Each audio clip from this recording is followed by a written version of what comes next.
Make no mistake, amen? Hindi siya kailanman nagkamali, amen? Kaya sa umaga pong ito, alam ko po na meron pa rin po tayong hangover po sa youth camp, amen? Yung iba may masama na yung pakiramdam, yung iba parang naghihintay pa rin ng mga young people dito, pero ganun pa man, tayo po ay magpapatuloy, amen? Kaya sabi ko nga pong ganun kagabi habang nag-aaral ako, sabi ko, marami pa rin kayang young people ang magsha-show up. And salamat kasi meron pa rin mga nag-show up. Amen? Kumbaga sa ilang araw na lumipas, nasanay po ako yung mata ko na yung mga tao po simula sa first row hanggang fourth row, lampas kalahati po yung mga umuupo. Ano po, no? Pero sa kabila ng iyon, God will use their lives sa mga different churches na nabigyan ng salita ng Diyos. Amen? Just to let everyone knows po, ang dami pong naligtas. Amen? Sabi ng Bible, isa lang ang naligtas sa tao, milyong-milyong anghel ang nagdiriwang sa langit. Amen? So salamat po sa kabutihan po ng Panginoon. Kaya po sa umaga pong ito, pag-usapan muna po natin yung nakaraan o kahapon na pinagdiwang ng mundo na kamalian. Ano po, no? Sabi ng iba, may bumati sa akin, kapitbahay yata sa baba. Sabi niya sa akin, Happy Halloween. Hindi niya ata alam, pastor ako. Nakaraan din, sabi ko, dala ko si Fabio, lang kami, kinuha lang ako sa motor. Sabi din sa akin, Happy Halloween, Brad. Sabi ko, pangiti na lang ako eh. Sige po. Hindi yata napansin, ano po, no? Hindi po tayo kilala. Mamaya po, maglalagay po ako ng placard sa papakilala ako sa kanya. Amen, amen. Sige po, Ephesians chapter 5, samahan niyo po akong tumayo. Kaya po naman po, no? Kaya pa namang tumayo. Maaga pa naman. Alas 11, matapos po tayo ng 1:45, amen? Parang sumama yung tingin sa akin, Amen, amen. Maiksi lamang po ito. Sa biyaya ng Panginoon, we'll see kung ano pong gusto pong dali ng Panginoon sa ating pong umagang ito. Found in the book of Ephesians chapter 5, verse number 11 lang po, isang verse lang po. Dito po tayo magdudwell sa ating pong pag-aaral. Verse number 11, sabi po ng Bible, and have no fellowship with the unfruitful works of darkness, but rather reprove them. Tayo po'y manalangin. Dakailang Diyos na makapangyarihan sa lahat, sa umaga pong ito, Panginoon, kailangan po namin ng inyo pong patnubay. For without you, we can do nothing, O God. So Lord, daya mo pong iyong lingkod na ipamahagi, ipahayag ang inyo pong salita ng malinaw, ng klaro, simula sa nakakatanda hanggang sa nakakabata, Panginoon. Ito po ay maunawaan namin. Ano po bang nais niyo pong ituro sa amin, Panginoon? So Lord, kung merong pong agam-agam sa buhay namin, sa puso, sa isip, Lord, wala po kami yung bang nais, Panginoon, kundi palitan niyo po yan na ang pusong matatakutin ay palitan, Panginoon, ng pagiging pusong magkaroon ng pananampalataya, Panginoon. Salamat, Lord, for this privilege once again to be the mouthpiece of your word. He must increase, but I must decrease. We thank you. We love you, Lord, in Christ's name. Amen and amen. You may be seated, please. Ang ating pong title ng ating pag-aaral is Trick or Treat Warning. Bakit nga ba merong warning? Alam niyo po, sa ganito pong senaryo, ang mundong ito na kung saan ipinagdiriwang ang October 31 hanggang November 1, ipinagdiriwang po ng karamihan ang tinatawag po na Halloween. Ang katanungan is, why we don't celebrate Halloween? Bilang isang Kristiyano, bakit nga ba hindi tayo nagdiriwang ng Halloween? Kasi nga po, ang Halloween, diretsuhin ko na po, ang Halloween is a evil job. Okay? Kasi merong pong senaryo sa ganito pong bagay. Igan po natin the origin of Halloween. Halloween origins date back to the ancient Celtic festival of Samhain. Pronounced, at sabing ganon, 2,000 years ago, mostly in the area of that is now in Ireland, the United Kingdom or northern part of France. Sabing ganon, Halloween is a satanic holiday that celebrate on the 31st of October each year. The origin of Halloween comes from the Celts. So ibig sabihin sa ganito pong bagay, ang Halloween ay dapat bilang isang Kristiyano hindi tayo makikisang-ayon sa ganyang bagay. Tama? Naalala ko nung bata ako, elementary ako, kahit na nagsisimba na ako sa isang simbahan, na kahit ako ay kabilang na dun sa simbahan na yun, pero ang ginagawa ko, kukuha ako ng malaking t-shirt na dahil maliit pa ako noon, magdadala ako ng t-shirt na white, Siguro mga large yung mga damit ng tatay ko. Susuotin ko yun, tapos kukuha ako ng 2 goma, rubber band, tapos panyo sa ulo, ilalagay ko yun dito para ipapalabas ko yung damit ko na kaganito. Para ulo lang yung ulo lang yung walang ulo naglalakad. Ganun yung ginagawa. Minsan naman magtatali kami ng alambre, tapos mananakot kami sa mga gilid-gilid kung sinong mga dumaan. Masaya kami sa ganung pong bagay, pero bilang isang taong naligtas na, yung pala ay mga masamang gawain. Yun po pala ay mga makademonyong gawain. Yun po pala ay hindi po ang ayon sa Panginoon. Kaya sabing ganun sa ating pong pag-aaral, Halloween is a demonic practice, and Halloween also called Devil's Night. Ito po natin yan. Di ba ewan ko po yung pakiramdam ko personally, kapag merong isang senaryo o isang lugar na kung saan makita mo puno ng kandila, anong may isip natin? May patay ba? May nangyari bang krimen? May hindi ba nagandang, may nangyari bang grabe dito sa lugar na ito? Kagabi, pagpasok ko, pag-uwi, after ng choir practice, uwi ako sa bahay, sabi ko, nakita ko, daming mga kandila sa mga kapitbahay, even doon sa compound namin, sabi ko, nakakatakot ito Tama po? Minsan nga, may kandilang pula, may kandilang dilaw, may kandilang puti, may kandilang itim. Minsan, ginagawan pa ng design yung mga paikot na pagganon, kung ano-ano. Minsan, mag-iiwan pa ng pagkain sa puntod ng ating mga minamahal. Pero pansinin natin, bakit kaya sa gabi? Bakit ganito yung nangyari? Kasi ang gusto ng dyablo sa atin, according sa Bible in the book of John chapter 10, magkaroon tayo ng kalituhan. Magkaroon ng tinatawag na kadiliman ng buhay natin. Ano po bang kalaban ng kadiliman? Liwanag. Kaya nga po sa ganito pong bagay, ipinapakita ng mga ganito pong practices ng mundo, yung tinatawag na Devil's Night. The purpose of Halloween is towards of evil spirit. People would light bonfires or hilltop or wear masks or disguise. Talagang gumagawa pa sila. Yung iba pa nga nagko-costume pa At tuwang-tuwa pa sila at nakakalungkot ng isipin na meron pa ring mga mananampalataya na kung saan they are treating Halloween sa kanilang buhay. Masyado silang focus sa ganun. Wala naman sigurong masama dyan. Pastor, okay lang naman yan Halloween lang naman yan Ano lang naman yan? Isang gabi lang naman yan. Hindi. Isang gabi man, isang oras man, sabi ng Bible, wag kang magbibigay ng puwang sa mga ganyang bagay. Tapos magtataka ka ngayon, bakit ang dilim ng buhay ko? Nag-open ka ng door para sa ganyang bagay Tama po? Yan yung isa sa mga bagay na ipinapakita ng Panginoon, ng salita ng Diyos, sa wag mong buksan ang pinto sa mga ganyang bagay. Bakit po? Kasi diyan ka magsisimulang magiging matatakutin. Tama?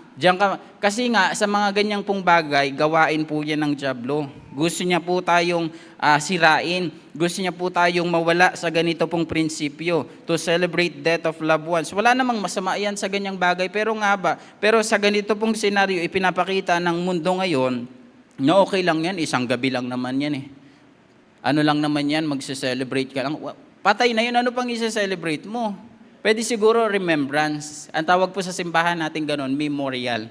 Aalalahanin natin yung mga alay. May mga members ka magtatanong at magsasabi, Pastor, baka pwedeng magkaroon ng memorial service kasi ilang taon nang lumipas yung mahal namin sa buhay ay lumipas na, pumanaw na. Baka pwedeng magkaroon, yun yung maganda. Pero in the time naman tayo ay pupunta pa at magko-costume pa tayo, di ba? Tapos sabihin pa natin, Happy Halloween.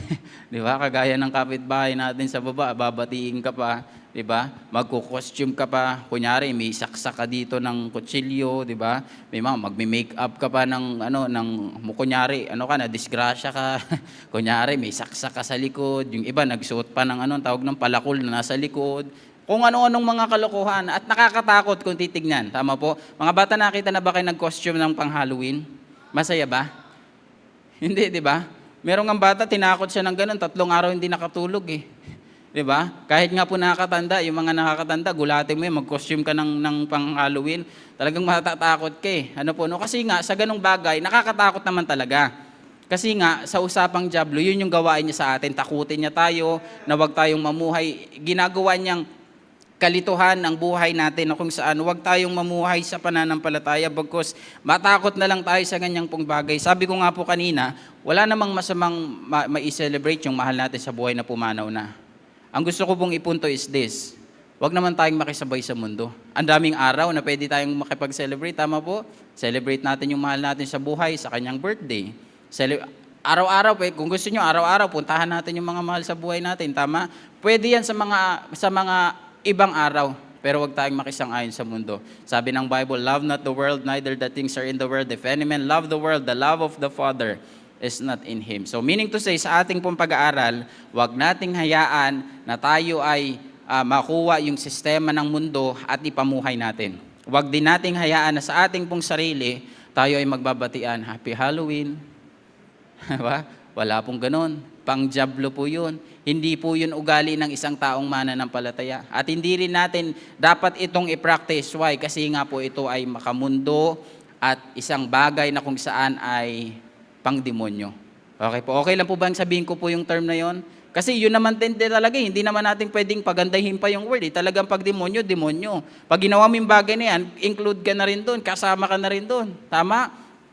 Kaya nga sabing gano'n ng isang joke Pastor, hindi man ako magsisimba. Bakit? Sumasakit yung ulo ko. Ala, baka hindi sumasakit ulo mo, baka sungay yan, tumutubo na.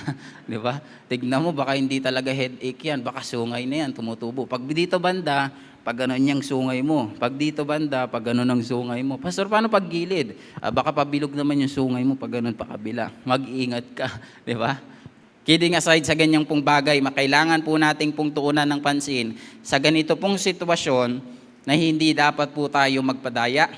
Yung word na trick, ito yung mga ginagawa ng mga magician Ang galing nila mangdaya nandadaya sila Kunyari, nakita nila yung card. Kunyari, kuha ka ng card mo. Mga bata, kuha kayo ng card. Ito. Kunyari, kinuha mo, let's say, jack na heart. Jack na heart, tama po ba? May ganun pa po ba? Tama ba yan? Six na hearts. Meron pa ba yan? Hindi ko na alam. Nagbagong buhay na ako kahapon Hindi na ako nag-ano ng cards. Hindi na ako nagtutong 8. Nagbagong buhay na ako kahapon Kalimutan ko na So meron kang number 6 na merong tawag doon, heart. Kunyari, hindi nakita. Pero gagawa yan ng trick. Gagawa yan ng pandaraya para madaya tayo. Sabi, galing ng magician na ito, nahulaan niya. Di ba minsan meron sa Facebook, pumili ka ng number na gusto mo. Ito. Pili ka ngayon, 7. Next, itong gawin mo, i-plus mo yan sa birthday mo, ganito, ganyan. Ayos, nalaman niya yung sagot ko ganito naman gawin mo, next, itong ganyan. Bakit niya kaya nalalaman? Ibig sabihin, merong pong pandaraya. Ganon ang gusto ng dyablo sa ating pong buhay. Alam niyo po, sa practice ng mga ganito pong mundo, yung tawag po doon is Rio Carnival. Meron diyang alak, meron diyang sayawan, yung sinasabi ko kanina, meron diyang costume, at ang pinakabida sa kanilang lahat, walang iba kundi yung demonyo. Ito recently, siguro last year o 2 years ago, nakalimutan ko na rin kung saan bandang lugar ito, pero sila ay nagdiwang sa kanilang buong bansa. Nagdiwang sila ng Rio Festival, Rio Carnival, at sila ay nagdiwang doon. Alam niyo po kung anong pinortray nila doon o ano yung pinakita nila doon na isang malaking rebulto. Diablo, demonyo. Merong doon malaking sungay. Natuwang-tuwa pa yung mga tao. Wala pang isang linggo. I think 2 days o kinabukasan lang. Tama ba ako kung hindi ako nagkakamali? Wala pang isang linggo, talagang kinabukasan, I think, or 2 days. First time na nangyari sa lugar na yon na bumaha ng todo. Talagang mataas na baha.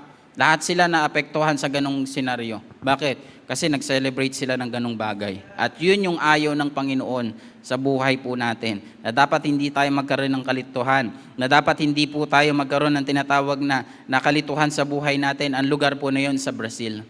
Sa Brazil, nagkaroon sila ng pagdiriwang sa diablo. Talagang malaki siguro kung ilalarawan natin, siguro simula sa pinto na brown na yan, dyan sa malaking pinto na yan, hanggang dito, ganun kalaki. Talagang yung tao nanliliit, so sobrang laki. Natuwang-tuwa yung mga tao, pero after that, hindi natuwa ang Panginoon. Nagpadala ng isang malakas na bagyo, bumaha ang kanilang lugar ng ilang araw, at yun yung parusa sa kanila. Sana po, wag na po nating hintayin na ganoon pa yung maging sitwasyon natin sa ating kalagitnaan para sabihin natin, totoo yung sinasabi ng salita ng Diyos. Kahit hindi ko na po salita, tignan na lang po natin yung Bible. Nasabi ng Bible in verse number 11 ng ating pong binasa, and have no fellowship with the unfruitful works of darkness. Yung gawain ng dyablo. Ano pang sabi? have no fellowship with the unfruitful works of darkness, but rather reprove them. Sabi ng verse number 7 all the way to verse number 10, be not ye therefore partakers with them. Huwag tayong makisang-ayon. Yun yung sinasabi ng Ephesians. Be not ye therefore partakers with them. Why? For we were sometimes darkness, but now are ye in the light of the Lord. Next, walk as the children of light. Verse 9, for the fruit of the Spirit is in all goodness and righteousness and truth. Verse 10, proving what is acceptable unto the Lord. Yung bang ginagawa na itong ganitong bagay, yung pagpapractice ng Halloween, yan ba'y acceptable para sa Panginoon? Hindi. Kaya nga sabi ng Bible, balikan natin yung ating pinaka-key text, and have no fellowship with the unfruitful works of darkness. Huwag tayong makisang-ayon dyan. Amen? Huwag tayong gumawa ng mga ganyang bagay. Bakit? Kasi bukod sa tayo ay wala ng pananampalataya sa Panginoon, mamumuhay pa tayo sa takot. Amen? Kaya sa umagang ito, let me give you the first point, why we don't celebrate Halloween. Point number 1, because Satan wants to deceive us. Gusto niya po tayong lokohin. Matthew chapter 7 verse number 15. Beware of false prophet which come to you in the sheep clothing, with inwarding they are revealing wolves. So ibig sabihin, ang sabi ng Bible from this verse, beware. Mag-ingat. 'Di ba sa isang daanan may mga nakalagay, mag-ingat, madulas ang daanan. Tama? Alam niyo po sa buhay po natin, marami pong mga signs, marami pong mga warning sa buhay natin na dapat tayong maging maingat. Sabi ng Bible, beware of false prophet. Beware sa ganito pong bagay. Be aware sa ganito pong sistema. Be aware sa ginagawa ng dyablo sa buhay ng bawat isa sa atin. Ama po, alam niyo po kung saan nag-work ang dyablo? Kung sino ang gusto niyang i-deceive? Hindi naman yung mga taong walang relasyon sa Panginoon kundi yung mga taong wala pa, yung meron ng relasyon sa Panginoon at gustong magbago sa tulong ng Panginoon. Bakit? Kasi nandun naman, aanhin pa natin yun. For example, ganito, ang dyablo, titingnan niya ba, oy, madilim na yung buhay niyan, tatrabahuhin ko yan. Hindi ganon. Tatrabahuhin niya yung maayos yung gustong magbago yung buhay. Tama po? Ganon yung gustong ilarawan ng ating pong pag-aaral. That's why be aware or beware of false prophet. Yung nagbabalat kayo, yung nagaan yung tupa, na kung saan ay mukhang mabait, pero hindi naman talaga. Kaya nga po ipinapakita dito ng verse na ito, na huwag tayong bumase sa panlabas na kaanyuan. Mukhang mabait naman. Ang galing ng magtagalog Taga-ibang bansa pero nagtatagalog. Di ba? Magandang umaga po. May accent pa talaga Di ba? Matutuwa ka pa, tapos may name tag pa na itim dito. Ang galing nito mukhang masarap magsimba sa kanilang lugar Pero we never know, yun lamang ay isang trick ng dyablo to deceive us sa ating pong dapat na panampalatayaan sa ating pong buhay. Satan is deceived and to seek deceive us even before God. Sabing ganon, Jesus Christ is directing and deliver us from our sins. Kaya nga po sa ganito pong bagay na napakahalaga na ating pong makikita na tayo po ay maging aware. Na dapat po tayong maging maingat. Why? Kasi ang trabaho ng dyablo, number 1, is to deceive us. Para lukuhin tayo, para bigyan tayo ng mga ibang bagay. Ano po, no? Kasi most of the time, i-correct ko yung sarili ko, hindi lang most of the time, parati sa buhay natin, gagawa ang dyablo sa buhay natin para tayo ay ma-deceive. Alam niyo po, kagabi habang nag-aaral ako, talagang na-deceive, talagang pilit ng dyablo na tayo ay guluhin. Kasi alam naman po natin, galing tayo sa youth camp, bumubulong yung isip ko, sabi, tulog ka na lang. Pagod ka naman Dami niyong ginawa sa youth camp Tulog ka na lang. Pipikit na yung isa kong mata, tapos nakaganito na ako sa lamesa. Natulog ako 2 minutes, sabi ko, hindi pwede to. Bangon, laban tayo. Lipat ko yung kanan ko, sabi ko, antok talaga ako. Talagang antok talaga. Sabi ko, kailangan ko paglabanan to, hindi magiging effective yung mensahe kung hindi ko to lalabanan. Sabi ko, laban talaga. Naiihipan ako ng hangin, nadideceive. Talagang gagawa yung dyablo ng paraan. Tapos yung paligid, biglang tumahimik. Makarinig lang ako ng mga insekto na parang may mga insekto na pampaantok Nakarinig ka lang ng mga crickets, mga ganyan, tunog-tunog. Sarap talaga matulog talaga nito. Dahil tinitignan ko yung unan ko eh. Mamaya ka lang, di ba? Pero kailangan kong tapusin. Pagtatagumpayan ko lang ito, di ba? Pero sabing gano'n ng ganyang pong bagay, huwag tayong magpa-deceive. Amen? Rather, 2 Thessalonians chapter 2, verse number 9. Even him whose coming is after the working of Satan with all power and the signs of lying wonders. Ito pa. And with all, pambira mga gawain talaga ng dyablo, talagang hindi tayo magiging hindi magiging maayos yung buhay natin. Marami siyang mga ipapain sa ating pong buhay, yung mga devices na ipagkakaloob niya sa atin, yung mga offer ng mundo, yung offer ng dyablo, para lang hindi tayo magpatuloy. Ang sabing ganon, tuloy po tayo. Nasa na ba tayo? Because they receive not the love of truth, that they might be saved. Talagang signs and lying ay nandito po because they don't receive the love of the truth. Ang gusto ng dyablo, huwag tayong mamuhay sa katotohanan.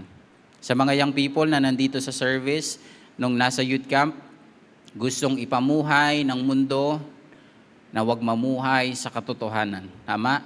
Pero ang Panginoon, ang gusto niya, mamuhay tayo sa katotohanan.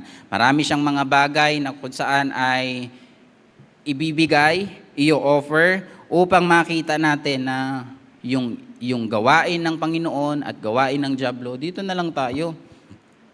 Gawa na lang tayo ng mga bagay-bagay. Pwede ka naman magsimba, may live stream naman eh. Okay na yan. Hindi naman yan makahalata ni pastor eh. Makikita ka pa rin naman yan. Pwede ka naman sigurong sumunod. Gumala ka na lang. Dinideceive tayo ng dyablo sa mga ganyang bagay. Na I thank the Lord na kahit po kayo ay may mga gawain pa, you still choose na nandito upang magsimba, amen? Kasi kahapon, to be honest, pagod talaga tayo eh. Tama po, hindi naman tayo superhero na kung saan hindi na po pagod eh. Hindi naman yung kalakasan natin 200% eh. Tama po?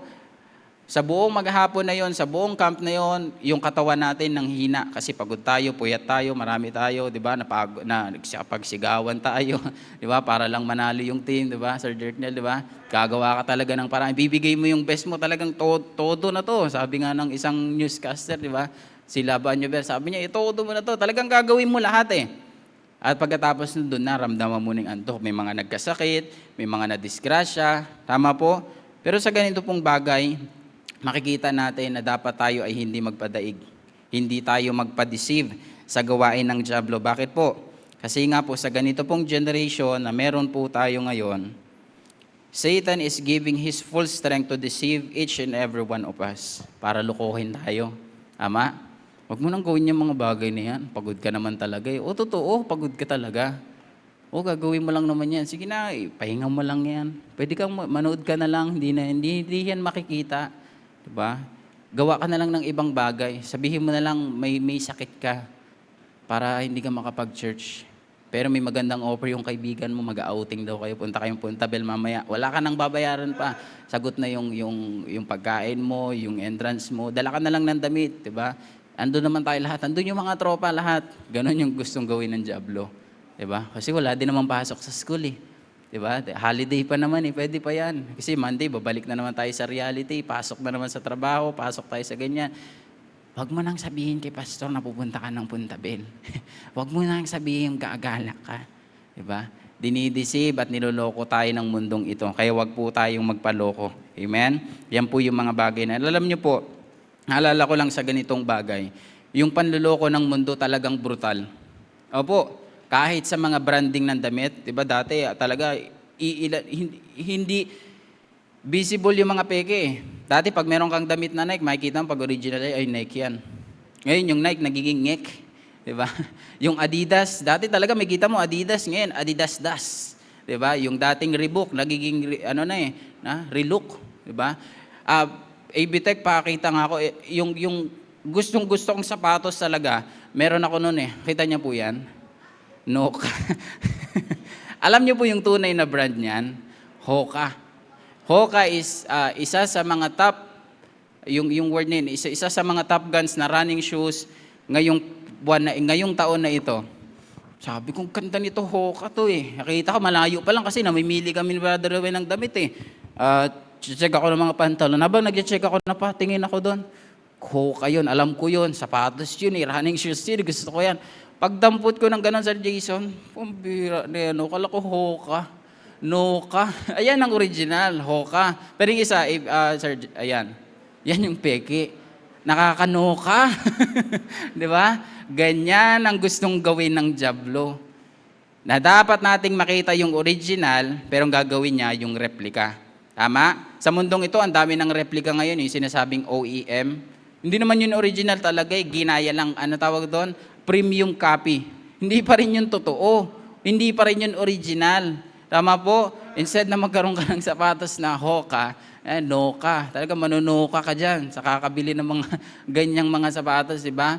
Instead na meron kang Nike, Ngek, di ba? Adidas, Adidas, Reebok, di ba? Ang daming mga brand ngayon talagang yung meron pa yung on cloud, di ba? Maganda yun, naging off cloud di ba? Ang daming mga brand, di ba? Bench naging Bench body, di ba? Yung ang daming talagang mga kakaibang mga nangyayari ngayon, hindi na original, kundi nagiging tinatawag na replika na lang. Yan yung gusto ng Diablo sa buhay natin. Na magkaroon tayo ng character na gayahin na lang natin, pekein lang natin. Pekein lang natin na ikaw ay isang Kristiyano. Pekein natin magdala ka ng Bible. Pekein natin na kunyari save ka. Pekein natin na lalapit ka sa altar. Pekein natin na sabihin natin, Pastor, ang ganda ng suot ko, ligtas na ako, okay na ako. Pekein natin yung ating sarili. Yan yung gustong gawin ng Diablo sa ating pong buhay, na magkaroon tayo ng tinatawag na buhay na OEM. Magkaroon tayo ng buhay na replika. Dapat ang gusto sa atin ng Panginoon, yung buhay na mas masagana, yung buhay na kung saan merong pong kaayusan, buhay na merong katotohanan. Pero anong mas pinipili natin? Yung replika, yung peke. Alam niyo po, mas masarap mamuhay na merong pong katotohanan sa buhay. Tama po? Pwede ko po bang idiin when it comes sa gender? Pwede po ba ako magdiin saglit? Kasi ito yung bagay na kung saan ay dinadown at binabaliwala na. Punta ka ng CR, makita makasalubong mo, di ba? Babae, kasalubong mo sa CR ng lalaki. Nakakailang, hindi na pala ako mag-CR, may pang babae pala ito pero panlalaki yung CR. Di ba? Maraming mga kalokohan ng mundong ito na niloloko tayo at dinideceive tayo, even yung ating sarili. Tama po? Sasabihin sa'yo ng mundo, hindi ka naman talaga lalaki. Babae ka Di ba? Huwag ka nang ganyan, huwag ka nang magpagupit. Pahabain mo na lang yung buhok mo, tapos itali mo dito. Di ba? Kalalaki mong tao, ang haba ng buhok mo. Pambabae lang yan, di ba? Huwag mong hayaan na yung, sabi nga ng Bible, ang glory ng isang glory ng isang lalaki, parating maayos yung buhok, hindi mahaba. Tama? Hindi mo ipapatirintas mo pa dito, di ba? Proud ka pa ngayon, Pastor, ganda ng pagkatirintas ng buhok ko. Ita mo yan. Gusto ko magpakulot pa, Pastor, tapos yung buhok ko hanggang dito. Ano kayo, mga palabas dati sa Voice Over Flower, si Wachilay. Ganon yung gusto mo.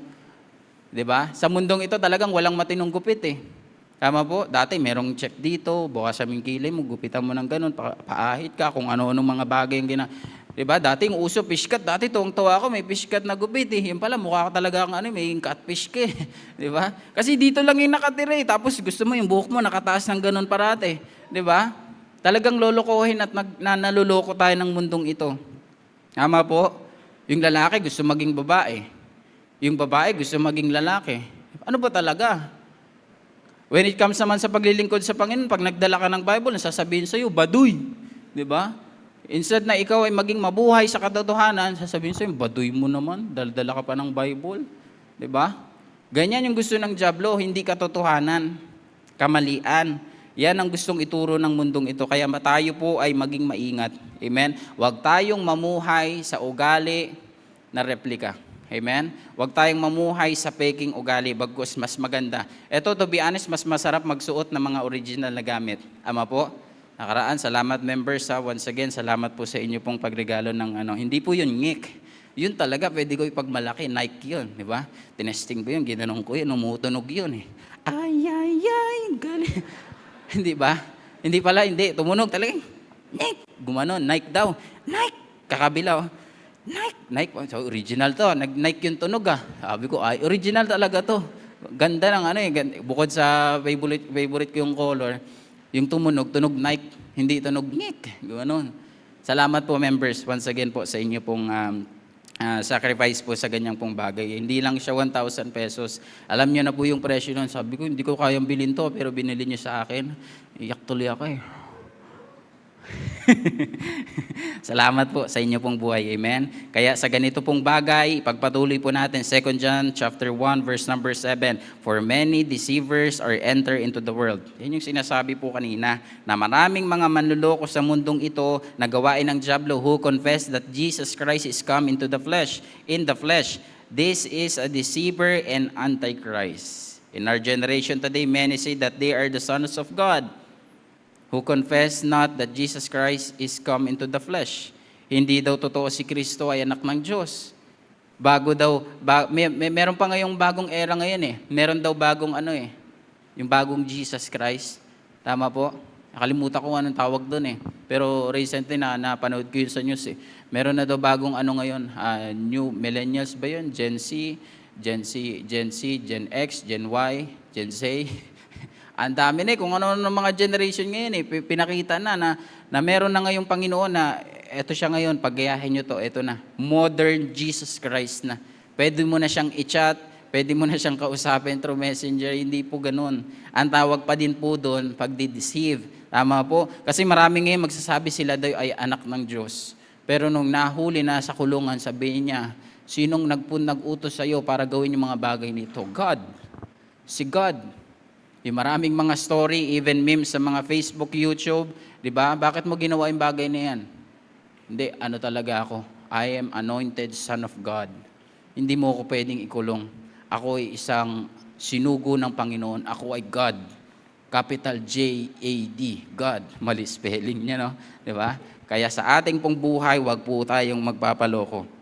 Hindi natin kailangan pang malaman. Ito po'y maganda sa lahat eh. Hindi na natin pang kailangan malaman yung mali kung alam natin yung tama. Kuha po natin. Kasi kung alam na natin yung tama sa buhay natin, if we are really reading the Word of God, magiging alam natin kung ano yung tama na sinasabi ng Bible eh. At hindi na natin pa kailangan alamin yung mali. Tama po? Kasi nga alamin natin yung mali, paano natin malalaman ang tama? Di ba po? Kaya nga po sa ganyang bagay, 2 John chapter 1 verse number 10. Ito po'y maganda. If there come any unto you, and bring not this doctrine, receive him not into your house, neither bid him in Godspeed. Kita po natin yan, kung merong pupunta sa atin at iba ang doktrina nila na hindi tinuturo na ang Panginoong Jesucristo ay pumunta dito sa lupa upang magbigay ng pag-asa sa atin na sinabi ng Biblia, for the Son of Man is come to seek and to save that which was lost. Kung hindi yun ang ituturo niya, mas maganda wag natin siyang papasukin sa bahay. Amen? Kaya nga may mga pupunta sa atin, kakatok sa atin, galing po kami sa ganito pong lugar, isinugo po kami upang ipahayag po ang salita ng Diyos. Hindi lang yung mga parating nakaputi na merong name tag dito. Minsan may mga pupunta ng Sabado, kakatok. At sasabihin, baka pwede po kami makaabala saglit. Magbabahagi lang po kami ng salita ng Diyos. Pero nung hindi na pagbigyan, akala niya pipe, yung kanyang pinagtanungan, nung nagpaalam na, minura pa yung pinuntahan. Di ba? Kaya sa ganyang pong bagay, kailangan po nating maging maingat sa gawain ng dyablo. Ang kailangan nating malaman upang tayo ay hindi ma-deceive, salita po ng Diyos. Amen? Ito pong nakakatawang isipin eh. Ang mga kabataan, a few days ago, ayaw ma-deceive, ayaw maloko. Alam niyo pong ginawa? Kinuha ang Bible. Sabi niya, aralin ko to. Ang nakakalungkot lang, yung Bible na yon para yun sa Mr. and Miss Camper. Kinuha niya yung isa. Buti na lang, hindi na siya naloko uli. Ang galing po eh. Binalik niya na. Sabi niya, ayoko na magpaloko sa sarili ko kahit Bible yung kinuha ko. Kinuha din Sir Jason, naglagay kasi kami ng Bible para sa lalaki, Mr. Camper, tsaka kay Miss Camper. Naglagay kami 2 Bible. Naglagay kami dyan. Pansin kong tanghali ng second day, sabi ko parang kulang ng Bible. Baka iniram lang, baka may ginamit lang, pinagpatungan lang. Sabi ko maggagabi na, hapon na. Ano na nangyari? Wala tong Bible. Kinuha na pala. Ano po no? Pero to find out, wala pa talaga siyang Bible. Sabi ko sa susunod, pag meron uli, dadaling ko sa'yo. Sinuli. Hindi ko na lang sabihin yung pangalan. Sinuli niya rin. Sabi niya, sorry po. Kahit parang maganda yung hangarin ko na magkaroon ako ng Bible, pero mali pala. Ayokong magpa-deceive na sa sarili ko. Binalik ko na po doon. Hihingi na lang po uli ako ng Bible kapag meron na uli. Di ba? Yun yung magandang bagay na huwag tayong magpa-deceive sa ating pong sarili. Point number 2. Not only Satan wants to deceive us, but secondly, Satan wants to distract us. Guluhin tayo. Alam niyo po ba kung gaano kadali magulo ang isang pakikinig ng isang tao? Napakadali lamang. Opo, may mga tao nga lang diyan mahulog lang yung pera nila diyan o may tumunog lang na cellphone, napakadali na po eh. Tama po. Pa-welcome po yung bisita natin sa likod. Wala po. Illustration lang po. Ang dami pong na-distract. Ganyan po yung gusto ng diablo. At ganon kadali ma-distract ang ating pong atensyon. Tama po? Ganong pamamaraan sa buhay natin. Diba? Minsan nga may umubo lang, umubo sa baba, hindi sa taas. Talagang man-distract ka eh. Diba? Naubo ka lang saglit, sinabay mo na lang din sa ubo mo sa taas. Naubo ka sa baba eh. Alam niyo na ibig sabihin, diba? Nagbuga ka ng hindi magandang hangin. Kunyari, umubo ka na lang. Distraction din yon. Diba? Hindi ka makakapakinig ng maayos, hindi rin maganda yung pang-amoy mo. Talagang makakatulog ka nun. Distraction po yun. Kaya sa ganito pong bagay, Ephesians chapter 4, verse number 27, neither give place to the devil. Alam niyo po ang trabaho ng diablo is this. Satan wants to distract us sa ating pong focus. Amen? Gusto niya wag kang makinig. Kung mas maganda nga, isandal mo yung ulo mo, sandal mo yung likod mo, as itango mo ng konting ulo mo, tas dahan-dahan kang pipikit kasi maganda naman yung pwesto mo. Ganon yung gusto ng diablo. Gusto niya, matulog ka na lang sa preaching, di ba? Sige, sabi ni Pastor Rex, Pastor, pag may nagbigyan kitang tips, pag may natulog sa members nyo, pag may natulog sa simbahan nyo, huwag nyong gisingin, tas alisan nyo. Tignan natin yan kung matutulog pa yan. Kaya tignan din natin ngayon kung may matutulog. Mamaya ang gawin natin ganito. Pag may natulog sa preaching, dadahan-dahanin ko yung boses kung humina ng humina, tapos hindi na tayo magko-congregation song o closing song, doon na tayo sa labas mag-prayer, closing prayer, iwan na natin siya, tapos bukas na tayo balik. Sinyo ba yun? Kaya walang matutulog. Kasi gawain niya ng diablo to distract us, yung pagtulog na yan. Amen? Hindi ka naman nag-aral kagabi. Wala namang reason para magpuyat ka kagabi. Kaya mayroon kang reason ngayon para makinig. Huwag tayong magpag-distract sa mga ganyang pong bagay. Amen? Even yung paggamit ng cellphone, distraction din yan. Bukod sa nakikita ng AVTech sa likod, kampi kayo mga yan eh. Kampi kayo mga yan sa likod, AVTech, di ba? Bukod sa nakikita yan doon sa taas sa AVTech, distraction din po yan sa preacher. Baka sabihin niya, baka nagte-text lang to. O kaya baka namimili lang to sa Meron na pala ngayon TikTok shop, Lazada. Dati alam ko lang Lazada, Shopee. Ngayon meron na ring Temu, kung ano-ano mga online shop. Wag naman sana dito ka na sa church cellphone. Ama po, distraction po yan. Bukod distraction sa preacher, distraction sa kapaligiran, distraction din yan sa buhay mo. Kasi dapat nasa simbahan ka, makinig ka para lumago ka. Amen? Yan po yung bagay na kung saan binibigay ng mundo para tayo ay madistract. Pastor, meron kasing business eh. Linggo, business. Ibigay mo muna yung oras mo para sa Panginoon. Diba? Saglit lang to. Hindi ka mawawalan. Hindi ka rin magkakaroon. Hindi. Kung unahin mo yung Panginoon, I will tell you this morning, kaibigan, pagpapalain ka pa ng Panginoon. Amen? Meron nga po sa ating mga kalagitnaan, talagang may mga importanteng lakad na pupuntahan eh. But they choose to be here. Amen? And nakikita ko sa buhay nila, mas pinagpapala sila ng Panginoon. Amen? Kasi inuuna nila yung Panginoon eh. Inuuna natin yung Panginoon, yun po yung mas maganda sa atin. Alam niyo po isa pong bagay na binibigyan ng paraan ng diablo sa buhay po natin yung paggamit ng cellphone. Ito pong cellphone na ito, supposedly dapat ginagamit natin sa tama eh. Ama po? Pero most of the time, ito ay nagiging distraction sa buhay po natin para tayo ay wag pong mag-focus sa salita ng Diyos. Tama po. Ngayon po, ang generation po natin ngayon or ang era po ngayon, ang dali pong makita kung gaano kahaba ang screen time mo. Tama po. Ito ngayon, ang screen time ko simula kagabi hanggang kanina. Hindi po ako magmamalinis kasi gumagamit ako ng cellphone. Ito po, ang screen time ko simula 10:30 hanggang kanina pong 4:30 bago po ako matulog is 2 hours and 11 minutes. Si Facebook is 34 minutes and si Messenger is 30 minutes. Tapa natin? Makikita po natin yan sa screen time natin. Ito po yun, hindi naka-privacy po kasi kaya hindi nyo masyadong makikita eh. Sa ganyang pong bagay, yung cellphone ay napakadali tayong i-distract niyan. Tama po? Napakadali niyang maloko tayo.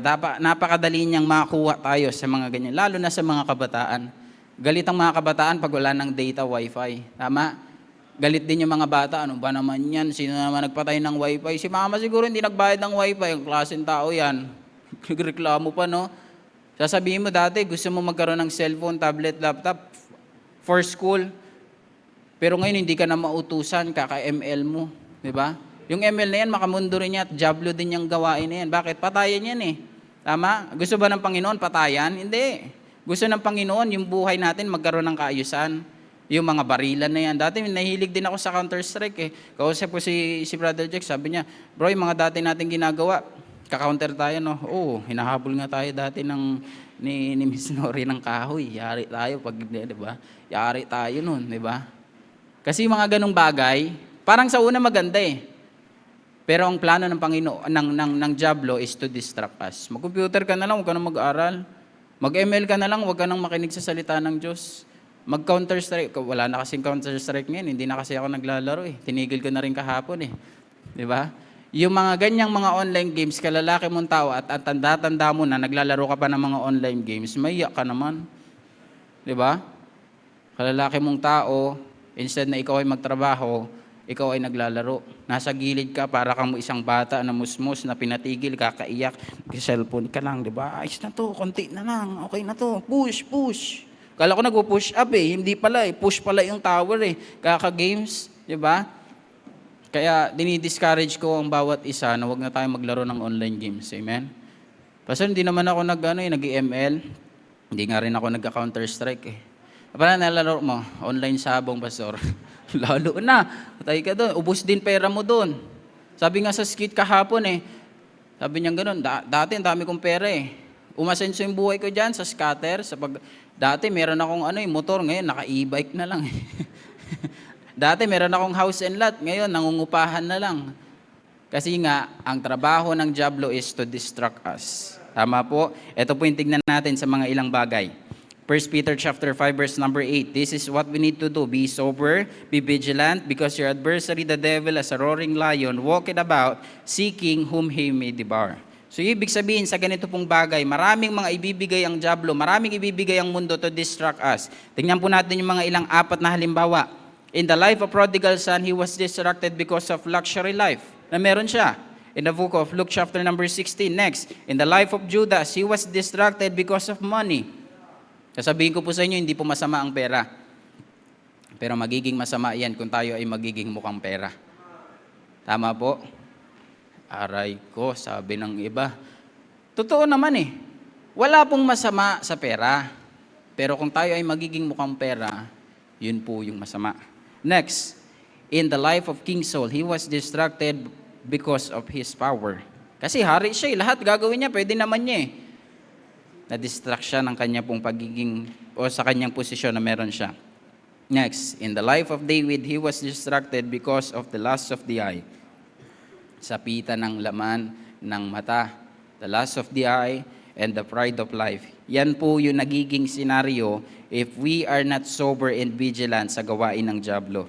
Amen? For us not to be distracted, anong dapat natin gawin? Yung focus natin, dapat ituon natin. Halapin natin yung author and finisher of our faith, found the book of Hebrews chapter 12, verse number 2. Looking unto Jesus, the author and the finisher of our faith, who for the joy that was set before him, endured the cross, despising the shame, and sat down at the right hand of the throne of God. Ibahin at ibaling natin yung tingin natin sa Panginoon para tayo ay hindi madistract. Amen? Kasi pastor, ganito eh. Kasi pastor, ganyan eh. Kasi nga, hindi ka nga nakatuon ng pansin sa Panginoon. Sabi nga ng aking tatay, iba yung tinitignan sa tinititigan. Malalim na word yun eh. Iba yung tinitignan sa tinititigan. Yung tinitignan mo lang, saglit lang yan, tapos na yan. Pero yung tinititigan, binibigyan mo yan ng pansin. Dito ka nakatuon. Titigan nating maigi yung Panginoon. Amen? Diyan natin ituon ang ating pong pansin. 1 John chapter 3, verse number 8. He that committed sin is of the devil, for the devil sinneth from the beginning. Ito pa. For this purpose, the Son of God was manifested, that He might destroy the works of the devil. Yan yung gusto niya sa buhay natin. Alam niyo po, merong isang story, sabi ng isang kabataan, Pastor, paano ba ako makakaalis sa distraction ng mundong ito? Sabi ng pastor, ganito gawin mo. Kumuha ka ng baso, tapos punuin mo yun ng tubig. Talagang punong-puno. Tapos tignan mo lang yun, tapos maglakad ka. Tinignan niya ngayon, umikot siya sa church. Dala niya lang yung tubig, minsan dahan-dahan pa siya para hindi matapon yung tubig na nasa baso. Pastor, baka bumangga. Hindi, focus ka lang dyan sa tubig. Opo, itignan niya lang yan parati. Nag-iikot lang siya, yung tubig na puno ng, yung baso na puno ng tubig, at nakabalik uli siya sa harap ni pastor. Ano na-experience mo? Sabi ng pastor, focus sa tubig. Nag-focus sa baso na puno ng tubig para walang matapon. Ganon yung dapat natin gawin, sabi ng pastor.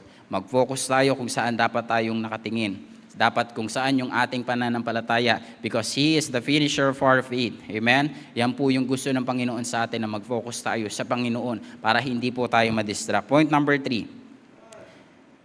Satan wants to destroy us. Kanina, deceive. Deceive, destroy. Ang sabing ganon? Point number 2, distract. And number 3, and the last, is to destroy. John chapter 10, verse number 10, the thief cometh not but for to steal, to kill, and to destroy. I have come that they might have life, and that they might have it more abundantly. Ang diablo, gusto niya sirain at wasakin yung buhay natin. Tama po? Gusto niyang sirain at wasakin yung buhay natin. Kasi pag sira, pwede pa ayusin eh. Pero pag wasak na, wala na talaga yun. Kahit anong ilang syuglo pa yung bili mo dyan, ilang may, di ba, wala na. Para kang bumili ng isang mug na nabagsak mo yung isang tasa. Kahit anong dikit mo dyan, kung wasak na yan, nadaanan na yan ng pison, hindi mo na madidikit yan. Ganoon ang gusto ng diablo sa atin, nasirain yung buhay natin, na wag ka nang maglingkod sa Panginoon, wag ka nang gumawa ng mga ganyang bagay na patukoy sa Panginoon. Kasi nga po, ang trabaho ng kalaban, hindi naman po para maging better yung buhay natin, kundi para po sirain yung buhay po natin. Amen? Huwag nating ipagpalit yung buhay natin sa diablo para lang sa isang karangyaan ng buhay. Sa maraming mga story na kung saan mukha silang maayos, mukha silang mapera, masagana ang kanilang buhay, pero at the end ng kanilang buhay, kagaya na sa book of Luke chapter number 16, verse number 80, chapter 18, the rich man and Lazarus, kung saan namuhay siya ng masagana ang buhay. Namuhay itong rich man na kung saan, sabi nga ng salitang kanto, humihiga siya sa pera, naliligo siya ng gatas. Pero at the end ng kanyang buhay, yung buhay niya sa mundong maganda, sira sa tinatawag na buhay na walang hanggan. 2 Corinthians chapter 2, verse number 11. Lest should get an advantage of us. Lest Satan should get an advantage of us, for we are not ignorant of his devices. What are the devices that Satan used to destroy us? Bilis na lamang po ito. Time, treasure, and talent. Yan pong ganyang pong bagay, yung time na ibinibigay natin dapat sa Panginoon. Gusto yang sirain ng diablo.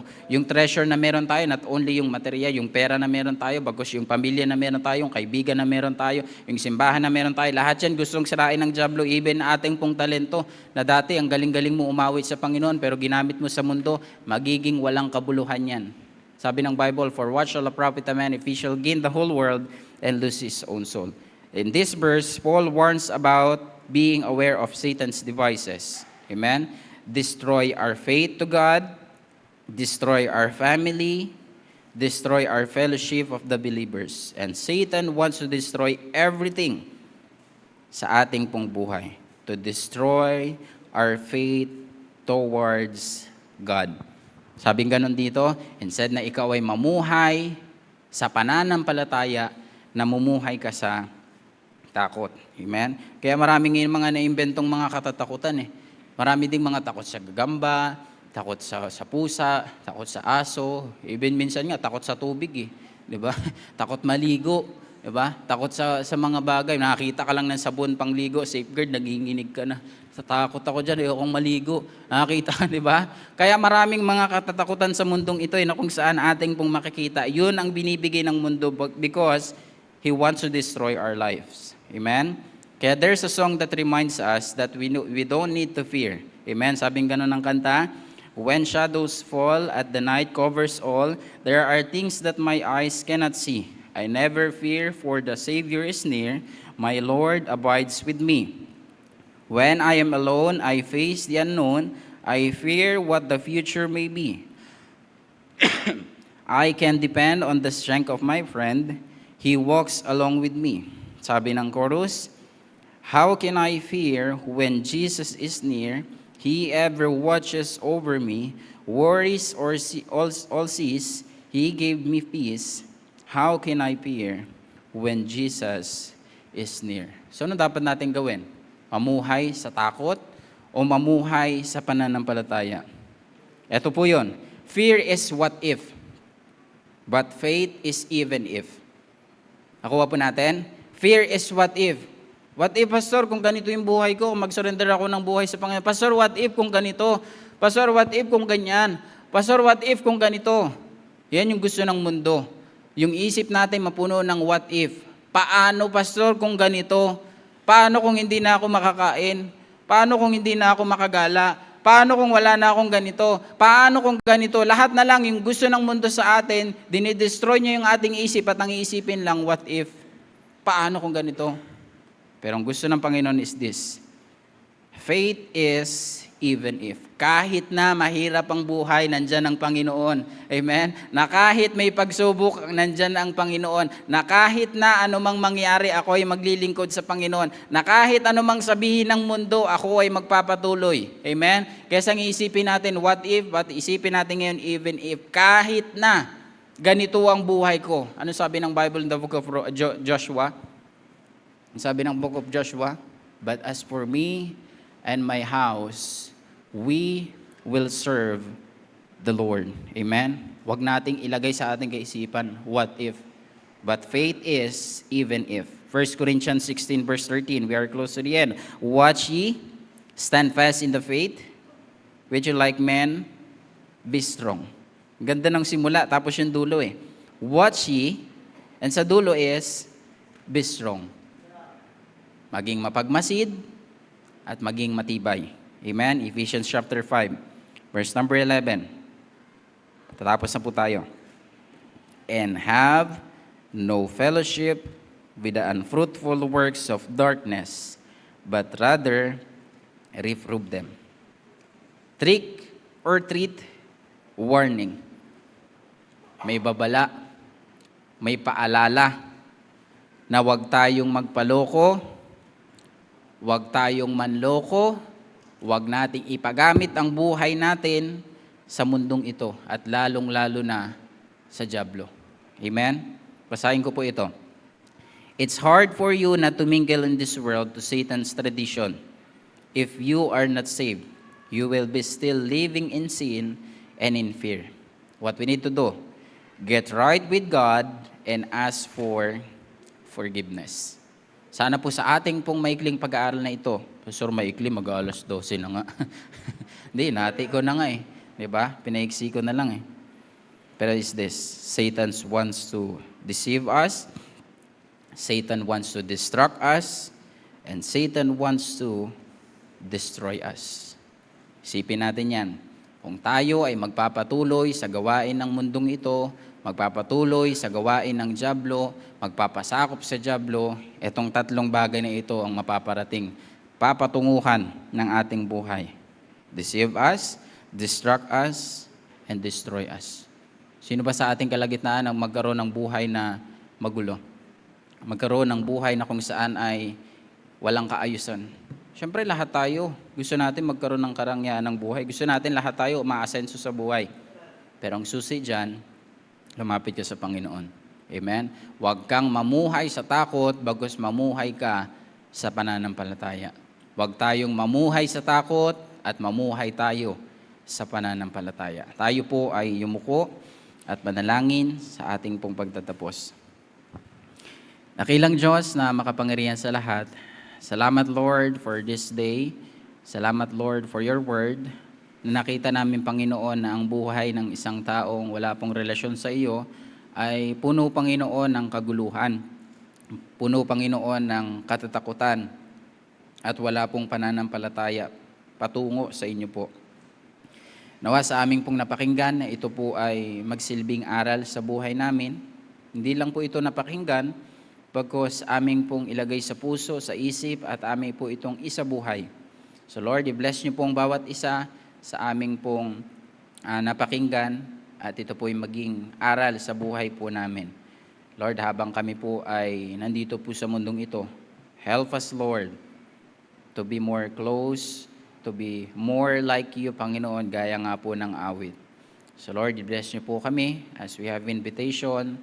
We are thankful, O God, sapagkat napakabuti niyo po sa aming pong buhay. Habang tayo po ay nakapikit at nakayuko, I know the Lord is speaking sa buhay ng bawat isa.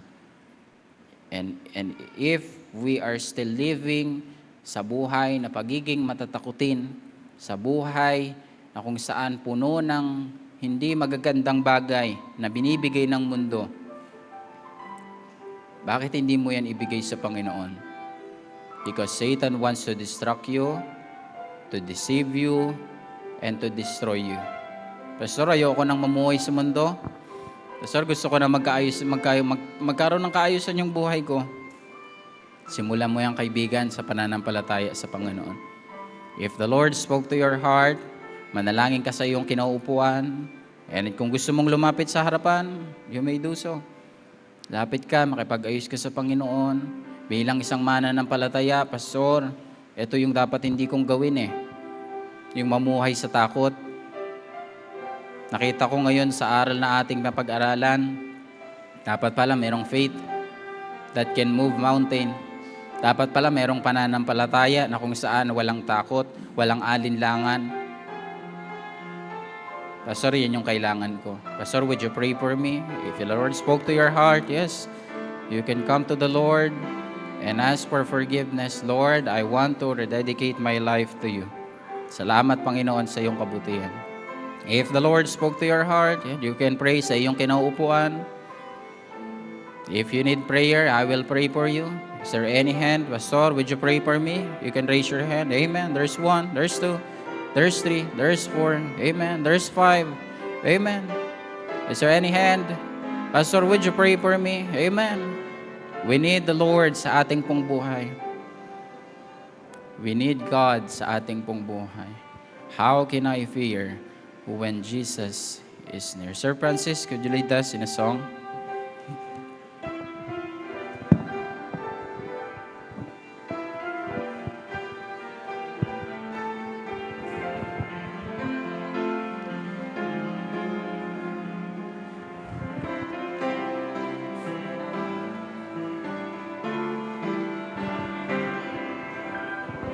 The first verse, sing. When shadows fall and night covers all, there are things that my eyes cannot see. I'll never fear, for the Savior is near. My Lord's eyes with me. How can I fear? Jesus is near. He ever watches over me. Where is all is, He gives me peace. How can I fear with Jesus?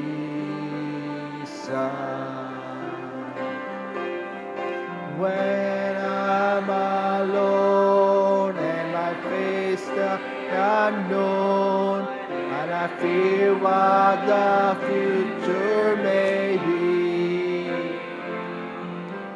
I can depend on the strength of my friend.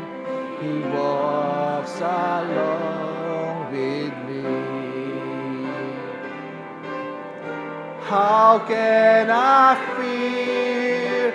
Jesus is near. He ever watches over me. Where is all is, He gives me peace. How can I fear with Jesus? Amen. You may be seated muna po for a while. And Kahapon po, nag-end po yung ating pong youth camp, pero kulang po tayo sa oras to appreciate those who help po sa ating pong youth camp. Kaya at this time po, ay bigyan nyo lang po kami ng konting minuto po to appreciate and to give the certificate po sa mga tumulong, nagpagal, nagpagod, nagpuyat, dugo at pawis ang inalay para sa camp na ito. Amen. Kaya papuri po sa Diyos ang ating pong iaangat. Amen. Kaya tawagin na po natin Brother Well, do the honor please. Hello, hello. Okay, good morning po sa bawat isa. Alam niyo